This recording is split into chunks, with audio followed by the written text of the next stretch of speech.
মানিকপুৰ ৰাজচক্ৰ কাৰ্যালয় বিলুপ্তিৰ প্ৰতিবাদত অৱস্থান ধৰ্মঘট শতাধিক ৰাইজৰ উপস্থিতিত অনুষ্ঠিত অৱস্থান ধৰ্মঘট কোনো কাৰণতে ৰাজচক্ৰ কাৰ্যালয় বিলুপ্ত হ'বলৈ নিদিয়ে বুলি হুংকাৰ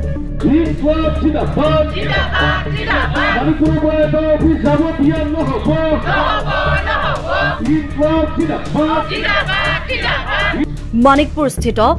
মহকুমা পৰ্যায়ৰ কাৰ্যালয়সমূহ আৰু ৰাজচক্ৰ কাৰ্যালয় বিলুপ্তিৰ প্ৰতিবাদত মানিকপুৰ লক্ষ্মী মন্দিৰ প্ৰাংগণত অৱস্থান ধৰ্মঘটত বহে শতাধিক পুৰুষ মহিলা উল্লেখ্য যে অসম চৰকাৰৰ কেবিনেটত ৰাজ্যৰ আন ৩৬টা ৰাজচক্ৰ কাৰ্যালয় বিলুপ্ত কৰাৰ সিদ্ধান্ত গ্ৰহণ কৰাৰ সমান্তৰালকৈ মানিকপুৰ ৰাজচক্ৰ কাৰ্যালয় বিলুপ্তিৰ সিদ্ধান্ত গ্ৰহণ কৰে অসম চৰকাৰৰ এই সিদ্ধান্তৰ বিৰুদ্ধে জাঙুৰ খাই উঠিছে বৃহত্তৰ মানিকপুৰবাসী ৰাইজ যোৱা কেইবাদিন ধৰি মানিকপুৰ ৰাজচক্ৰ কাৰ্যালয় বিলুপ্ত কৰাৰ সিদ্ধান্ত প্ৰত্যাহাৰ কৰাৰ দাবীত গতানুগতিকভাৱে আন্দোলন কৰি আহিছে মানিকপুৰবাসী ৰাইজে আজিও মানিকপুৰ স্থিত লক্ষ্মী মন্দিৰ প্ৰাংগণত প্ৰায় শতাধিক পুৰুষ মহিলা একেলগে অৱস্থান ধৰ্মঘটত বহে আমাৰ গোটেই বস্তুটো হৈছে কি যে মানিকপুৰক 2016 চনত মানিকপুৰক মহকুমা হিচাপত ডিক্লেয়াৰ কৰিছিলে সেই মতে ইয়াতে তেতিয়াৰ আমাৰ মন্ত্ৰী মহোদয় এতিয়া প্ৰয়াত চন্দন চৰকাৰে ইয়াতে এছডিও অফিসটো নিজে ওপেনিং কৰিলে ওপেনিং কৰি পেলাই তাত এজন গয়া প্ৰসাদ আগৰৱালা বুলি এজন আইসি তেওঁ এছডিও দিলে তেওঁ বহিছিলে আজিও ফলকখন তাত আছে তাৰ পিছত কি হ'ল যে সবখিনি কাম কৰিছিলে লগতে এটিও কথা ক'ব লাগিব যে তেতিয়া কিন্তু মানিকপুৰ মহকুমা হিচাপত অফিচিয়েল কাগজবিলাকো আহিছিলে বহুত কাগজ আহিছিলে তাৰ পিছত কি কৰিলে এইখন চৰকাৰে আহি পেলাই যেতিয়া ডিলিমিটেশন কৰিলে অৰ্থাৎ আমাৰ সমষ্টিবিলাক ভাগ কৰি দিলে ভাগ কৰাতে বৃহৎ সংখ্যক গাঁওবিলাক ইফাল সিফাল কৰি দিলে দিয়াৰ পিছত কি কৰিলে যে মহকুমাটো বিলুপ্তি কৰিলে মহকুমা কেৱল মানিকপুৰ নহয় ২৪টা মহকুমা একেলগে বিলুপ্ত কৰিছে কৰি পেলাই তেওঁলোকে এটা নতুনকৈ কেবিনেটৰ সিদ্ধান্ত ল'লে যে আমি এতিয়া মহকুমা বিলুপ্ত কৰিম আৰু যিবিলাক সমষ্টি হৈছে সমষ্টিবিলাক এটা উপজিলা কৰাৰ প্ৰথম উপজিলাৰ কথা আহিছিলে পিছত সিটো আকৌ কনভাৰ্ট কৰি পেলাই তেওঁলোকে সমজিলা কৰিলে আৰু সমজিলাতেই সকলো কাম কাজবিলাক চলিব বুলি তেওঁলোকে সিদ্ধান্ত গ্ৰহণ কৰিলে কৰাৰ ফলত কি হ'ল যে আজিৰ তাৰিখত মানিকপুৰত কোনো ধৰণৰ অফিচবিলাক নোহোৱা হ'ব ধৰিছে ঠিক তদ্ৰুপ তাৰে পিছতে যেতিয়া সমজিলাত অলৰেডি অভাইপুৰীত ওপেনিঙে কৰিলে আৰু এতিয়া আমি সমজিলাৰ কাৰণে উপজিলাৰ কাৰণে তেতিয়াৰ পৰা আজি 1 বছৰৰ অধিক অৰ্থাৎ যোৱা বছৰ ছেপ্টেম্বৰ মাহৰ 25 তাৰিখৰ পৰাই আমি আন্দোলনত কৰি আছিলোঁ 1 বছৰ পাৰ হৈ গ'ল সমজিলাৰ যিটো ষ্টেটাছ দিব লাগিছিলে সেইটোও তেওঁলোকে আমাক বঞ্চিত কৰিলে বঞ্চিত কৰাৰ পিছত এতিয়া আজি কিছুদিন আগতে অৰ্থাৎ 13/9/2024 তাৰিখে কেবিনেটে এটা সিদ্ধান্ত লৈছে যে আমি এতিয়া একোটা সমষ্টিত একোখনকৈ মাত্ৰ এছডিসি অফিস ৰাখিম যাৰ ফলত কি হ'ল যে আমাৰ যিটো ৰাখিব ৰখাৰ ভিতৰত আমাৰ 83খন গাঁৱৰ যিটো মানিকপুৰ যিটো হাইকোৰ্টৰ অৰ্ডাৰ মতে এছডিসি অফিসটো হৈছিলে সেই এছডিসি অফিসৰ পৰা অলৰেডি মাত্ৰ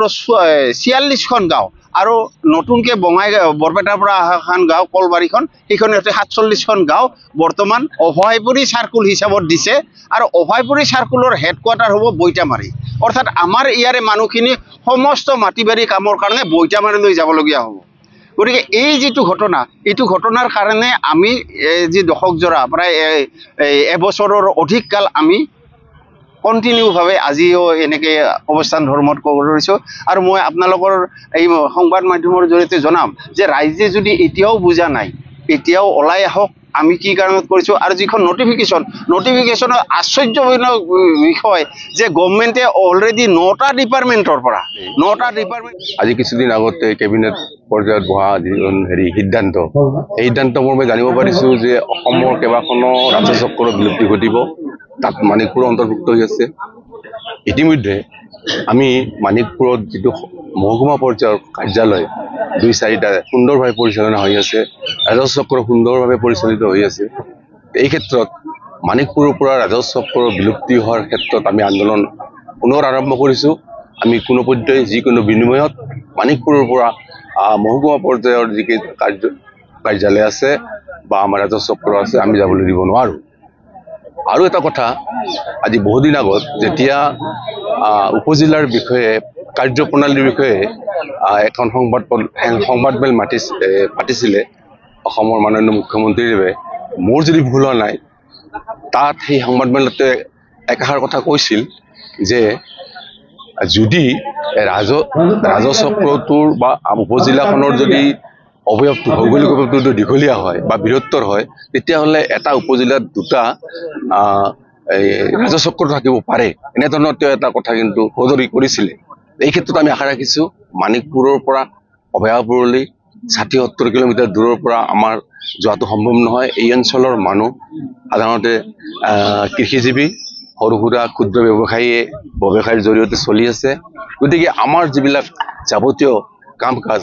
মাটি বাৰী লৈ মানিকপুৰ পৰা অভয়াপুৰীলৈকে সুদূৰ ৭০-৮০ কিলোমিটাৰ বাট কৰি গৈ কাম কৰাটো সম্ভৱ নহয়। লগতে এই অঞ্চলৰ ল'ৰা ছোৱালী যিবিলাক কলেজ স্কুলত পঢ়ি আছে, তেওঁলোকৰ বাবে আমাৰ কিছুমান ল'ৰা ছোৱালীৰ কাৰণে ৰাজচক্ৰ বিষয়াৰ কিছুমান চহী নতুবা ইনকাম চাৰ্টিফিকেট ইত্যাদিৰ প্ৰয়োজন হয়। গতিকে এই ধৰণৰ কথাত আমাৰ ল'ৰা ছোৱালীবিলাক ইমান বাট কৰি দূৰলৈ গৈ কেনেকৈ এইবিলাক কাম কৰিব। গতিকে আমি কোনোপধ্যেই মানিকপুৰৰ পৰা ৰাজচক্ৰ যাব দিব নোৱাৰোঁ। যিকোনো বিনিময়ত আমি এই অফিচ ৰাখিবই লাগিব। আৰু আজি এবছৰ ধৰি আমি আন্দোলন কৰি আছোঁ।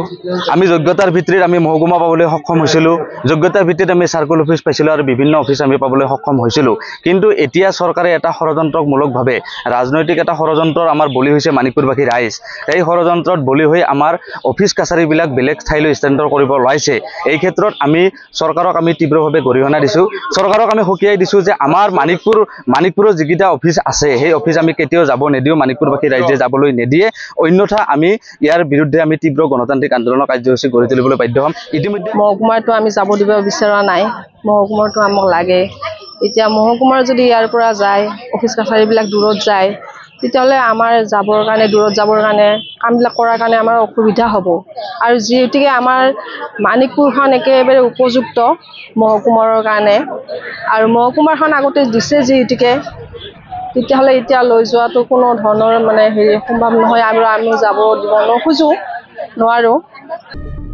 মানিকপুৰৰ পৰা ছানৱাৰ ৰহমান প্ৰধানীৰ ৰিপৰ্ট, ৰিপাব্লিকানী।